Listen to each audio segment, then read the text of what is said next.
Good afternoon. Good afternoon, everyone. It is Tuesday at 4 p.m. ET, and you know well that means it is crime time on A Mighty Blaze. I'm your host, Hank Phillippi Ryan, and I welcome you all here today.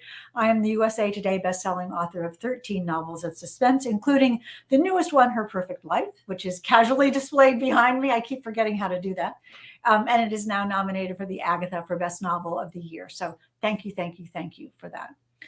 You know, I have been doing Crime Time on A Mighty Blaze for a while now, and I have to tell you that I am completely and wonderfully, overwhelmingly honored to be able to talk today with John Lesquah, who I don't know if he knows this, but truly one of my formative authors. And I can say that without reading John Lesquah's book, I would not be sitting here. I would not be a mystery author. I would not be the person I am without having read your books, John. And let me just start this by saying thank you for changing my life. You are so very welcome. It's pretty amazing to hear that, but I'm very taken by it and moved, frankly, because I remember the old mentor thing of reading people that made me sit up. I mean, Elmore Leonard and people like that, where you just go, without this person, I would not have a career.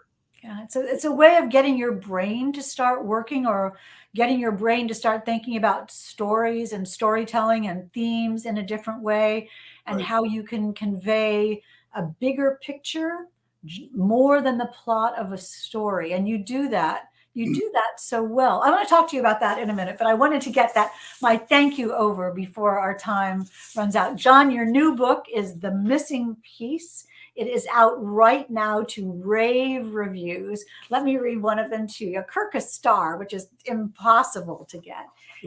And Joe Finder, who we adore, says John Lesquah is not only the master of the legal thriller, but a master storyteller as well. And that is so incredibly true.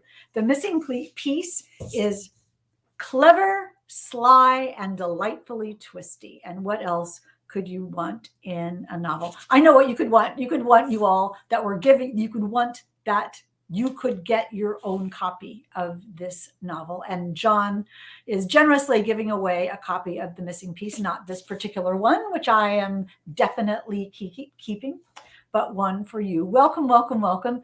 Gail is here today, and Janine, thank you all for coming today. I see the numbers ticking up and up and up. So to win a copy of John Lesquah's new The Missing Piece, just that, thank you, very good, right on cue.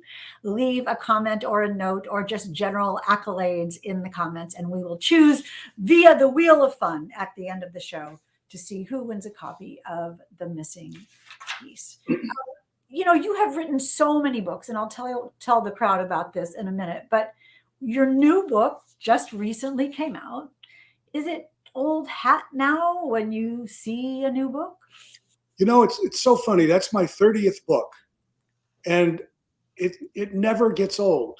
To me, when you see the book finally come out in the ARC, advanced reader copy format, you get it and you just look at it and go, who did this? I mean, it's very removed from feeling like it's part of your day-to-day life when it suddenly all of a sudden shows up as its own thing.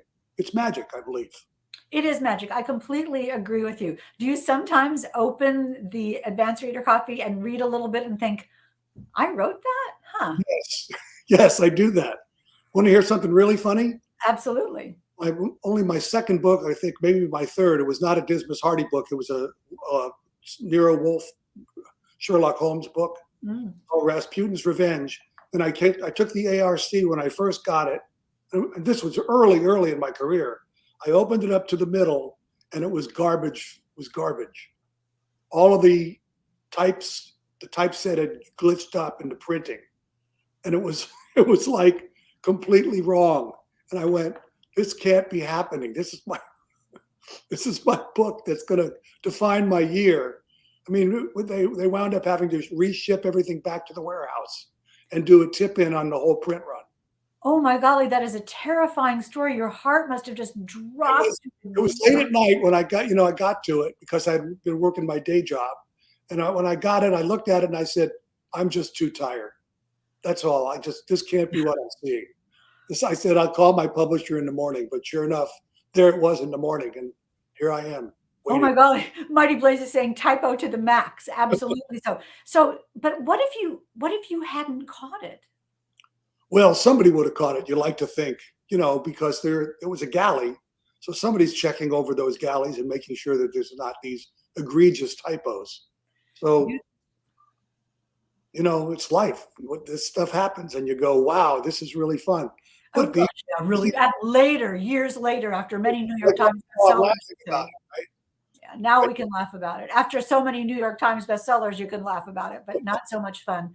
Not so much fun. There was someone, and we'll talk about your book in a minute, but there's some lore about an author who I can't remember who it was, who's when his advanced reader copy came out, it was his book for the first half of the book, and then someone else's book for the second half of the book. Completely different book. Can you even, I mean, I was going to say, can you imagine, but you can.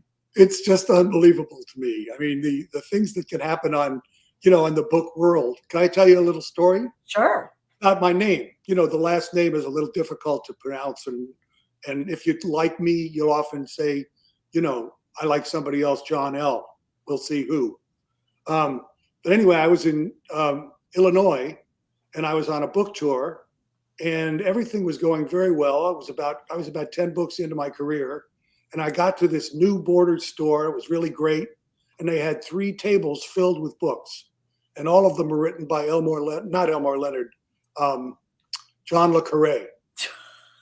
Every single book. And here I'm in Illinois going, what am I doing here? Oh my golly, that is the Twilight Zone. That is terrible. So they knew it was John somebody or other with an L. John L. Yeah, sure.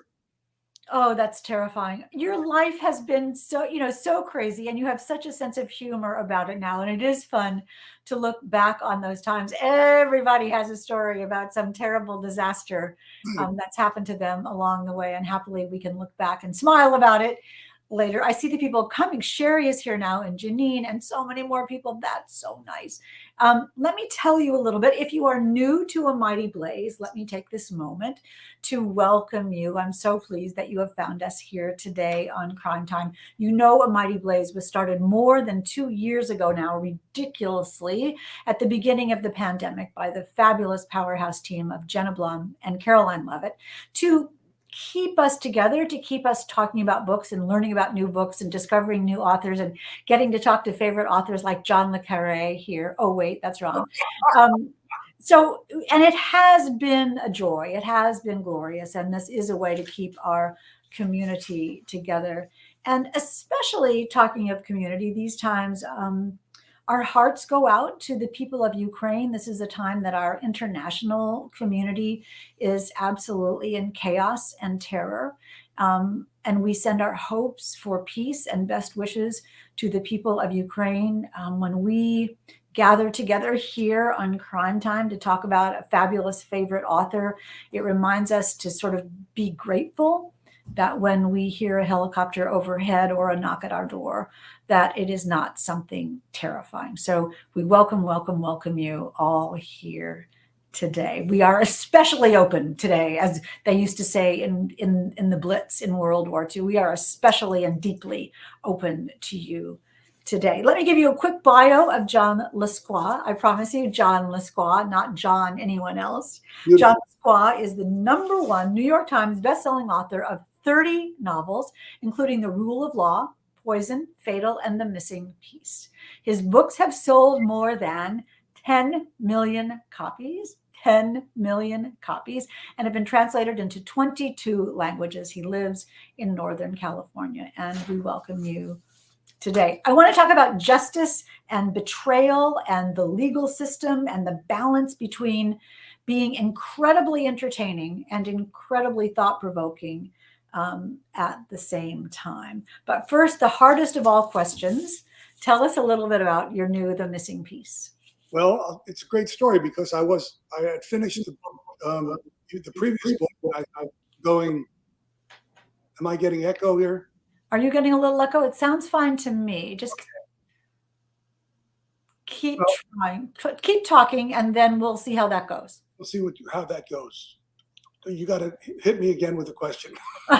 No, you have to guess what I asked you. What is it? It's the most difficult of all questions, which is tell us a little bit about the missing piece. This is it. My best friend, Al Giannini, is a lawyer. He's been my best friend since I was 14. My son, Jack, who is a wonderful guy, is also a lawyer. He's a public defender. We were having dinner together one night, only about a year ago, maybe 2 years now. And Al brought up the subject of a person who was freed by the Innocence Project. And he was exonerated and let out of jail after serving like 10 years in jail. And Al goes, but that's not to say he didn't do it. And Jack, my son, who was a defense attorney, is a public defender, as a matter of fact, he said, what are you talking about? You're so cynical. Of course he didn't do it. He just got released. And Al goes, no, he did it. He did it. There's no question. And Jack goes, but there's no evidence that he did it. That's why they let him out. Anyway, it turned into a very heated discussion, and I had my book. You know, it's such my husband is a criminal defense attorney. And I remember when we first met 28 years ago, and one of the conversations that we had was along those lines. And I said something like, you know, how does it feel to defend someone who is charged with murder? Right. And he says, well, they deserve the best defense they could possibly get. And they're not guilty. They're just charged. And this idea of the differences in guilt is they're legally guilty, there's morally guilty, there's that you actually did it, but the prosecution can't prove it. Right. All of those very thought-provoking and mind-expanding concepts are throughout the missing piece. So you talked about the Innocence Project, and how in this dinner discussion there was a difference between guilty, legally guilty, right, and actually having committed a crime, not under the umbrella of the law, right, but just you did it. Talk a little bit about how your brain worked about that. Well, it was just such a fascinating conflict, just morally. You know, do you really give the best defense that the law allows? I don't really know. I mean, if you're a public defender or even any kind of defender, that's what your job is. You're going out there, you don't really care whether they did it or not. And if they have done it and they get released because of lack of evidence, then they're innocent. Now, are they factually innocent? We don't know. But it's just one of those things that continues to come up. And one of the, you know, side plots in this book is a guy who gets involved as a member of the Innocence Project, although in the book it's called the Exoneration Initiative. Talk to my lawyers about that. Yes, exactly. It's very clever of you to call it the Exoneration Initiative. We never made the connection. No, there's no connection between that and, you know, the Innocence Project.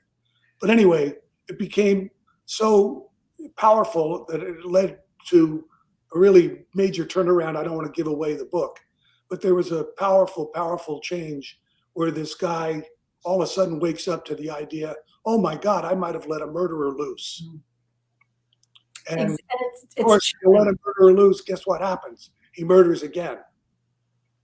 I mean, it's chilling and realistic and possible, and as I said, incredibly thought-provoking. And I love that this book begins with this sort of crisis of conscience of a defense attorney who's just kind of tired of going to court and defending people who he thinks are guilty.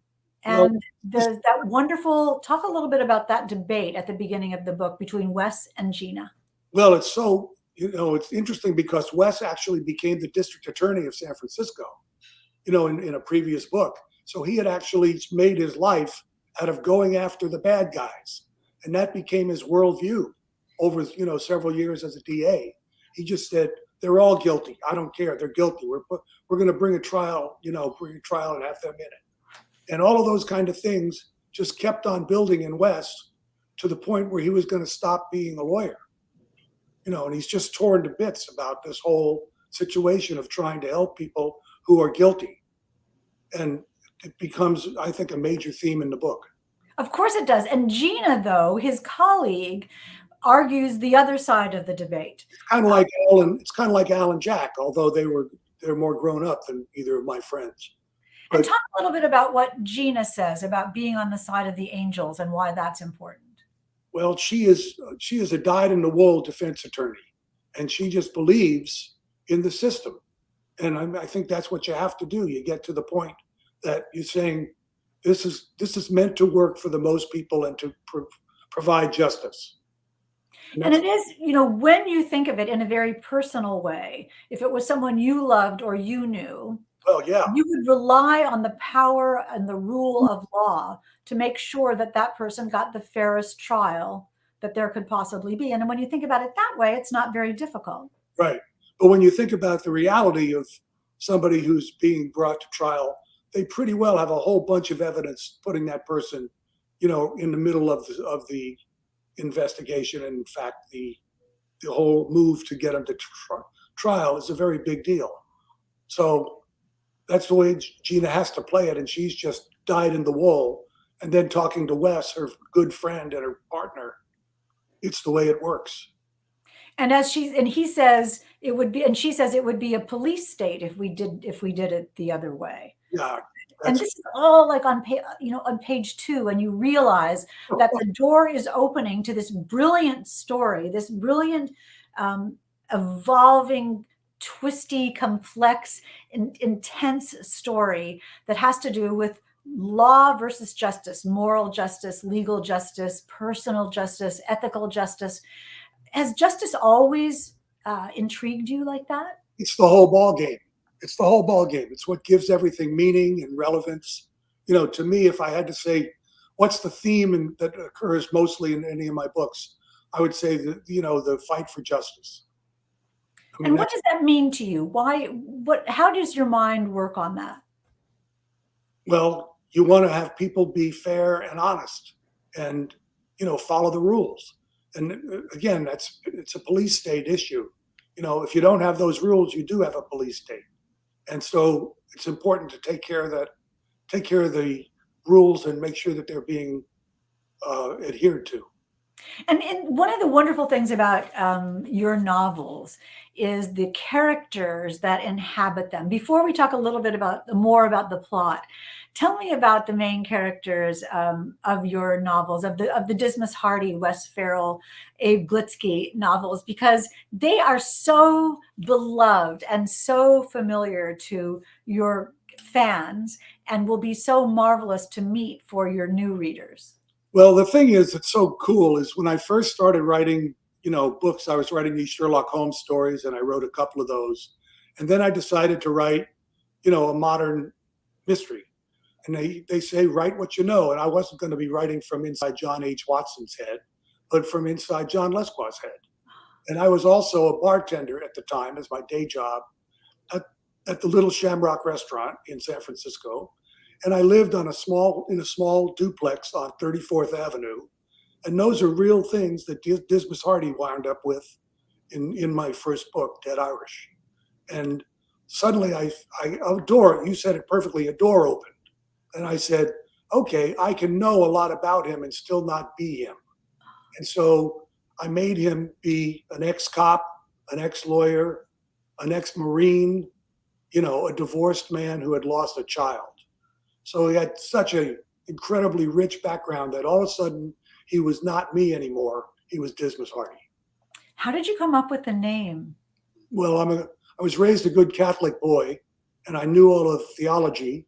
And when Jesus was crucified, there was the good thief and the bad thief. And the good thief turned to Jesus and said, "This day I will be with you in heaven." And that guy's name happened to be Dismas. And he's the patron saint in the Catholic Church of thieves and murderers, which I did not know when I made him a character. But of course, now it brings tears to your eyes because it seems like it was meant to be. It's inevitable. And then the same kind of thing happened with Abe Glitsky. I knew I needed to have a real cop because at the time, my guy Dismas was a bartender.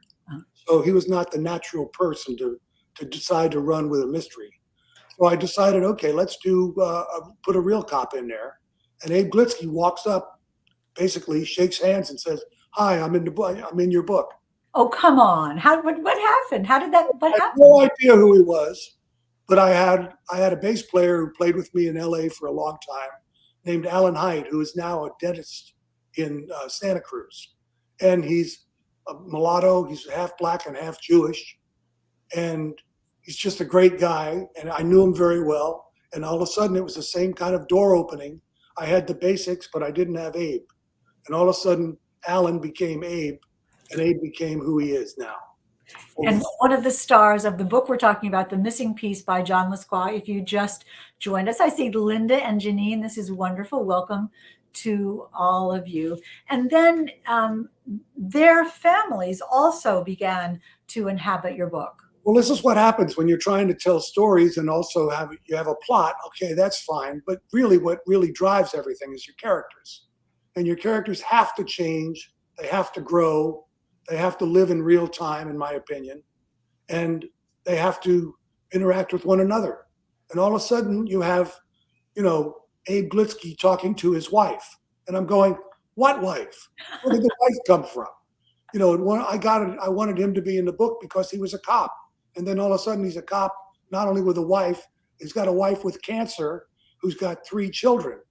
It's like, oh my God, where is all this coming from? Trying to keep up with it is just amazing.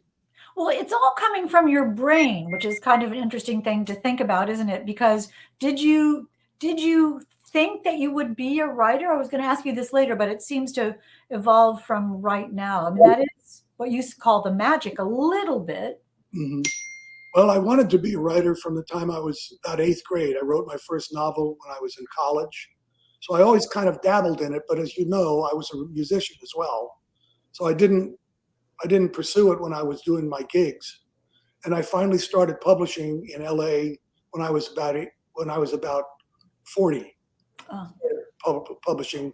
And then by the time I was 45, I was making a living at it.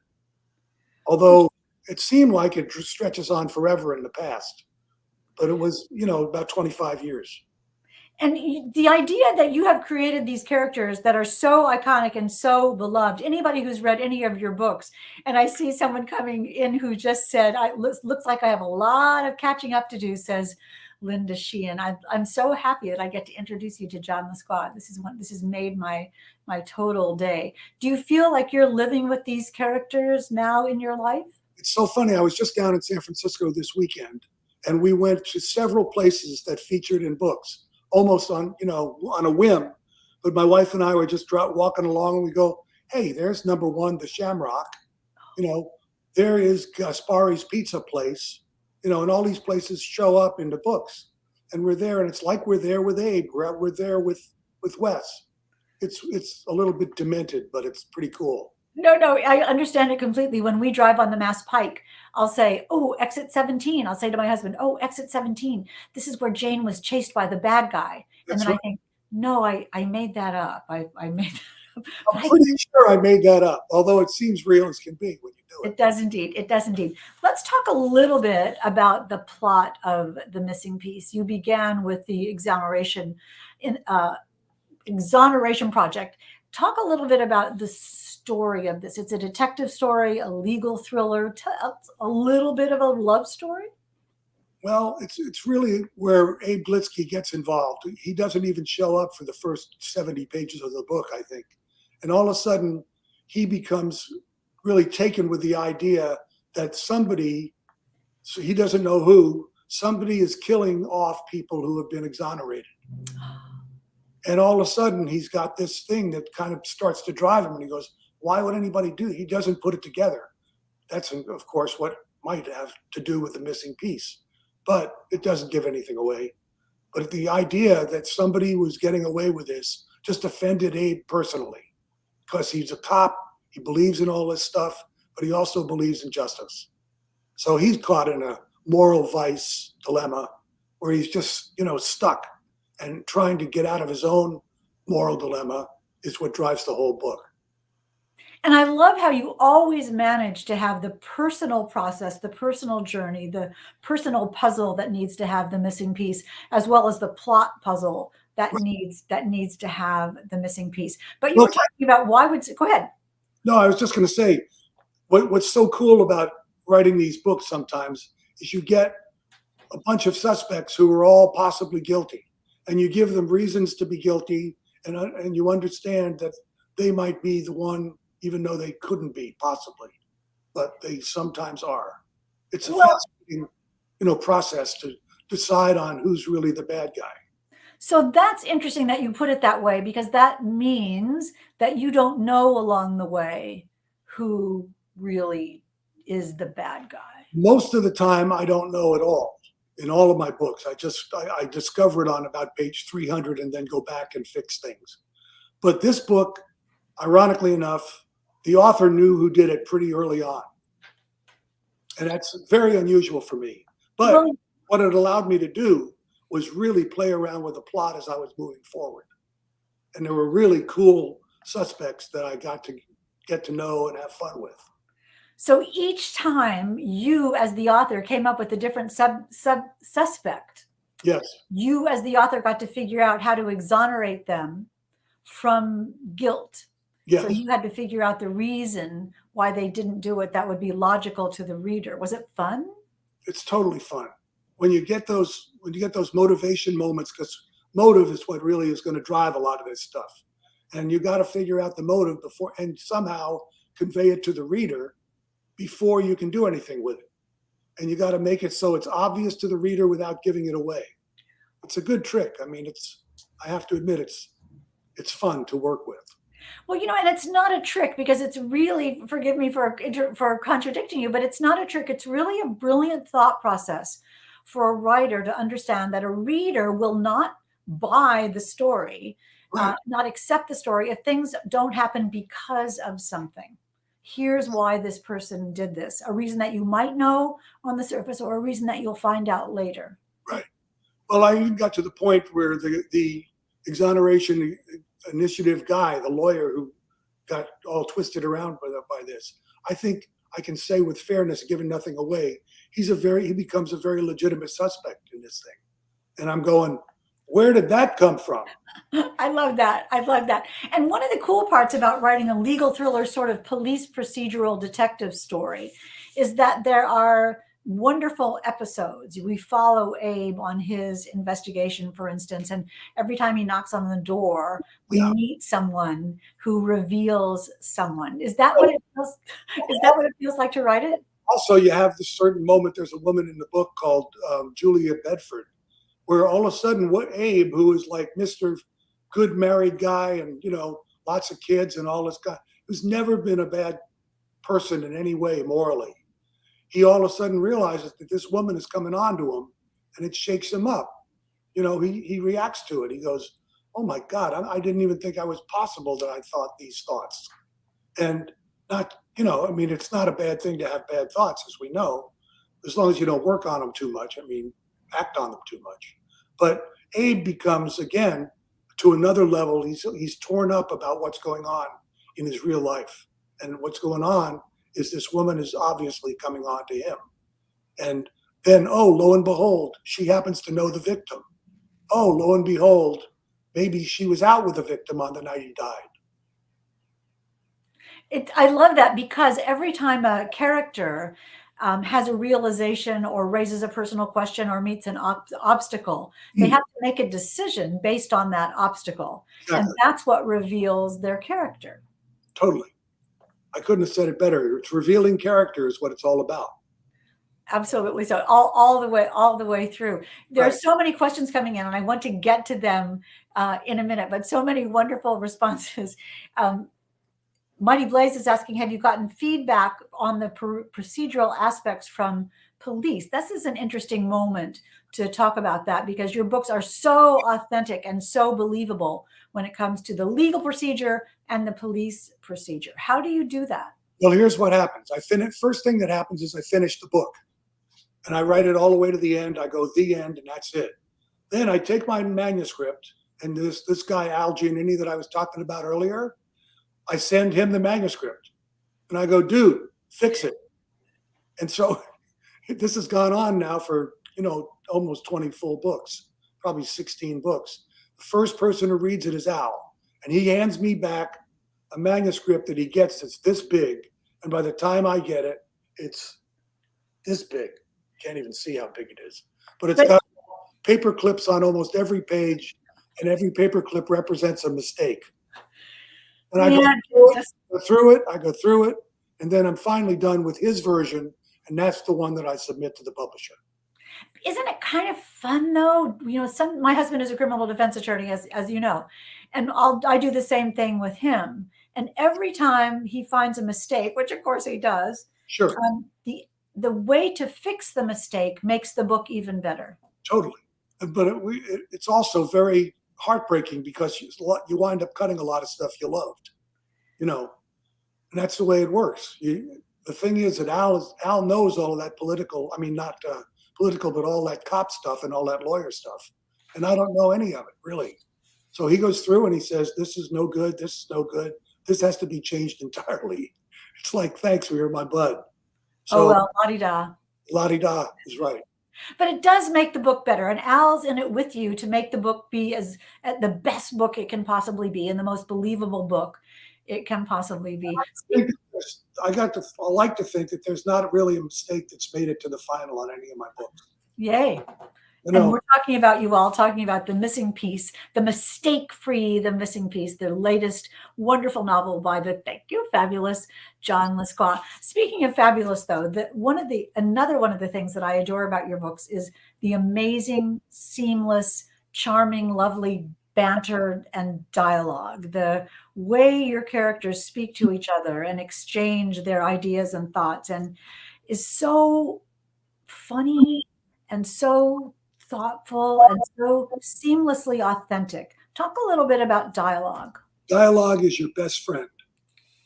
Dialogue is your best friend because it reveals character. It gives you an opportunity in a very serious milieu to all of a sudden break into something very funny. And funny is good in dialogue. And then you have people who talk to one another the way real people talk. And that's the key to making a book feel real. But when you're writing dialogue, yes, does it feel like it's just coming through you and out onto the page? Or yes. Talk about that a little bit. Yes, it feels like it's coming through you and out of the page. That's a good way to put it. You get to the point where you start putting this stuff down, and all of a sudden, these guys are talking like they are best friends forever, which in fact they are. And the key is to just keep that tone. Don't start don't start preaching the words that you're going to be using. You just have everybody get down and to talk like real people talk. And they, often lose their way. They often banter when it's inappropriate. Mm-hmm. They often say things that are very, very funny. But the other thing that's really important to remember is you're reading 2 or 3 pages of dialogue. Okay? You think that that's the first version of dialogue that came out? No. You go back through and everything that's a cliche, you take it out. If you've got too long of sentences, you take it out. You edit. That's how dialogue works. But it's fun, isn't it? I mean, I hear people talking about, I have to cut this. And I think, no, it makes it better. No, it makes it better. Keep writing and keep talking. Have the people talking. Because even if you have to tear it out, you're going to wind up putting something good in there. Yeah. But I think it's better to just find most sentences have a way of getting themselves kept in the book, because I can find something funny after the second or third draft. And that's the key. Oh, I love, this is such a masterclass. You are such a genius storyteller and such a genius writer. And I have said this from book one. You are the sweetest. You are the sweetest person. Thank you. My goodness. Well, my complete pleasure. You have changed my life, as I said. But talk about life-changing. You were a musician. Talk a little bit about that part of your life. Well, I was a musician. I traveled around a lot. I played acoustic guitar back in those days, and I played in Spain. I played in Boston, frankly. Played in Los Angeles. Had a band in the Bay Area for 3 or 4 years. Worked all the time, and I finally, just on my 30th birthday, decided I'm done with being a musician. I'm 30 years old. You can't trust anybody over 30, and I'm going to do something else. I sat down, I wrote my first novel in about 6 weeks. 6 weeks. I just sat down and I just rapped it out as fast as I could. I sent it off to my old high school English teacher, and he got it the next day and he said, I hate it. It's bad. But his wife called me the next day, literally crying on the phone, saying it was the most beautiful ending she had ever seen in a book. and what could she do to help. And what she did is she entered it into a literary award in California, and it won. That's my book, Sunburn. Oh my golly, that's. Oh my God, this can work. Do you feel, I mean, do you write music as well as perform? Is that right? And I wonder how the rhythms and the sensibility of music, the ebb and flow and the peaks and valleys of music compare to writing a novel, or am I just making this up? I think you're making that up. I don't, in fact, I went out of my way to keep music out of my early books just because I know I used to be a musician. I didn't want to confuse, publishers where my love lie. No, no, no. I mean, like the rhythm of your stories. That thing, the pace picks up and the pace goes down, and the pace picks up and the pace goes down. And there's a theme and a coda and a beginning and a twist. Yes, there's all of that, and all of those things happen in a good song as well. But I don't think they have to happen in the same, in the different genres that they are.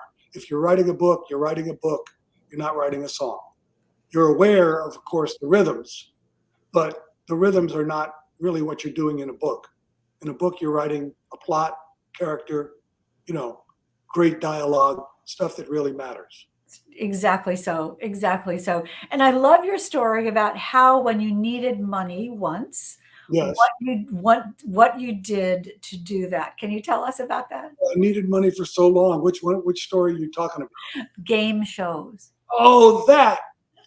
Well, it turned out when I first came to LA, I tried out for Joker's Wild, and I got on because I'm not a stupid guy and I know a lot of trivia. So I got on Joker's Wild, and I got on with Hugh O'Brien as my guest host. Oh. So, but Hugh wasn't the smartest guy in the shed, no offense. So I didn't win. So Wink Martindale, who was the producer, invited me to come back and do it on my own without a partner. So I came on, I won a lot of money. I sat down, I started writing another book. I got asked to become a game show guinea pig, because they were making up new game shows all the time down in Glendale. So all of a sudden I was Wink Martindale's good buddy and we're hanging out, and I'm getting paid $60 cash a day. It was wild. What's a game show guinea pig? Well, they make up new games every day. And they say, today we're going to do tic-tac-toe, but with dice. And they explain this new idea and what they're trying to do and how's the game going to work. And then they come back after lunch and we do the game. And then we see who wins and whether it films right or whatever. It was goofy. That is not only goofy, that's hilarious. I absolutely love that. And now it's and it is very inspirational, because we know if all else fails, we might as well try out for some game shows. It could work. It could totally work. It could totally work.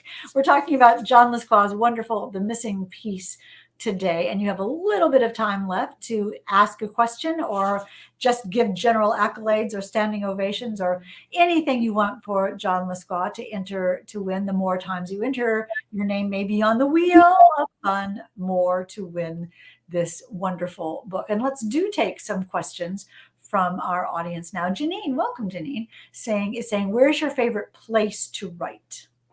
Well, I am the luckiest man in the world, where I actually have a house downtown in this small town that I'm living in. And I go to my house.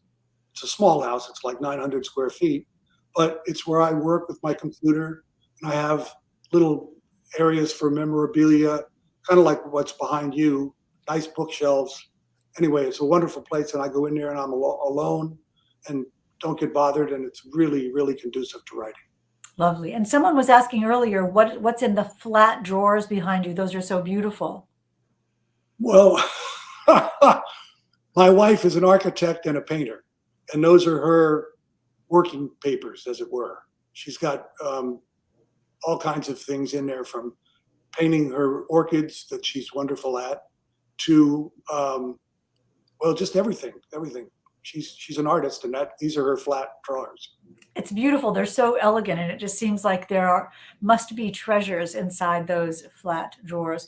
Gail, welcome, Gail, is saying, how do you keep track of all the twists and turns in your plots? Aha. Well, here's a good answer. I forget them quite frequently. I go through them. I write to something, to some standard. I get through to a certain point, and I go, "What am I doing? I'm following the wrong path here." And then I go back and I refit and I fix everything I can, and then I put it out again to my friend Al, who takes it apart, and eventually I wind up with a book. So you keep writing and then you sort of rewind to where the problem was and then fix it again after that? I often do it in the morning. The first thing I do is go back and reread what I wrote the day before, and that's often where the real heavy lifting and editing comes from, because I go, "What was I thinking all day yesterday?" But I come back to it and hopefully fix it. That's what I do too. How do you know when you're done? It's totally magical when it's done. You just get to the last word and you realize you don't have anything more to say. That's how it works to me, which is fascinating because I don't know as I'm on the last page. I'm always thinking, well, I got an epilogue I can write here. It'd be really cool. And then I figure you don't need it. It's done. The book's done. Is But it a feeling of like completion or quiet or satisfaction or it's satisfaction, but it's also tempered with whether or not it's the right idea, because you can always keep going. So you have to decide, no, I'm really going to stop. This is really the end of the book. And particularly it happens with the missing piece. how But so? Talk a little bit about that. because the end is answering all the questions you had. And once all those questions have been answered, there's no more to keep writing about. And so I just basically pulled over to the curb and stopped. And that's where it ends. And it ends very satisfyingly, I think. But I didn't Well, know when I wrote it. no question about it. I mean, I was applauding at the end. It's But ingenious and wonderful. But are you going to pull the car out on the highway again? You said you pulled over and stopped. Are you writing a new book now? well, yes, I am writing a new book. Is it going quickly? No, it's not. So, let that be a lesson to people who say, well, he's written 30 books. He can easily write 31. Every book is a mystery. You know, you find out what you're writing about as you're writing. You find out what moves you as you're writing. And hopefully you put in the time and something appears. Oh my goodness, that is so exactly right. I mean, I think I've never talked to an author who says, "Yeah, I got this, not a problem. I can just do it again." Yeah, You think, "How did I do that before?" And I'm not quite sure I know how to do this again. And maybe that last book was the last one I have, and then you get an idea. We have time for one more question. Oh, what do you read for enjoyment? Asks Janine. Do you have a favorite author? well, I really am madly taken for the moment by C.J. Box. I just think he's fantastic. And I like kind of the standard bearers of the thriller world. Lee Child, I really like Michael Conley, you know, those kind of guys. And there's a couple of women who live in Davis that I really think are talented. Katrina McPherson is one of them, and Eileen Rendall, and Chris. What's Chris's last name? Calvin. Chris Calvin. I mean, these are talented women, and they're really fun to read. So I think you could probably find, any city will support a group of writers, and this is my group. I just read Chris Calvin's book Under a Broken Sky, and I saw her picture of her with you She's at your launch, and she is also a tremendous fan. And Mighty Blaze is saying every book is a mystery. Ain't that the truth? And it is indeed the truth about John Lesquah's The Missing Piece, a wonderful book, which I highly, highly recommend. It can be read as a standalone, I insist. Would you agree? absolutely, all of the books can be read as standalones. So, I mean, that's one of the main things you have to be careful of, that you don't write yourself out of the market. So you want to make sure that, people who can come to you and don't know you from Adam, all of a sudden they pick up in the first page or two, you got them. So you got to catch them. Well, you have indeed in The Missing Piece. If you have not read John Lesquah before, take in the next 1 minute when we're finished, run out and get The Missing Piece by John Lesquah and look for his next books and read his backlist, because you will say goodbye to the rest of your time because you will be enchanted by them all. Are you ready to spin the wheel of fun and give away a copy of The Missing Piece? Let's do that. The wheel of fun begins, and I love this. How about that? And the winner is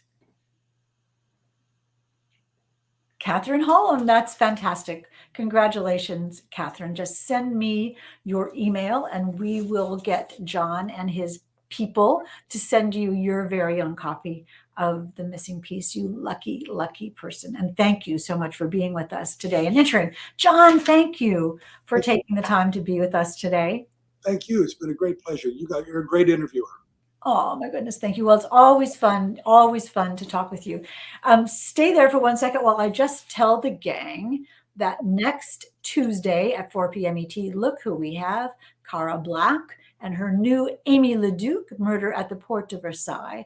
What could go wrong for Amy Leduc, a chic Parisian private detective who goes around Paris, zips around Paris on a motor scooter and high heels with a cigarette and red lipstick.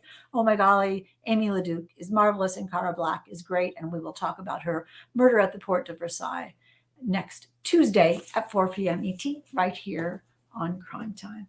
Until then, John, thank you so much for being here today. Thank you all for being here today. So remember, it is always safe inside a book, and we will see you next time.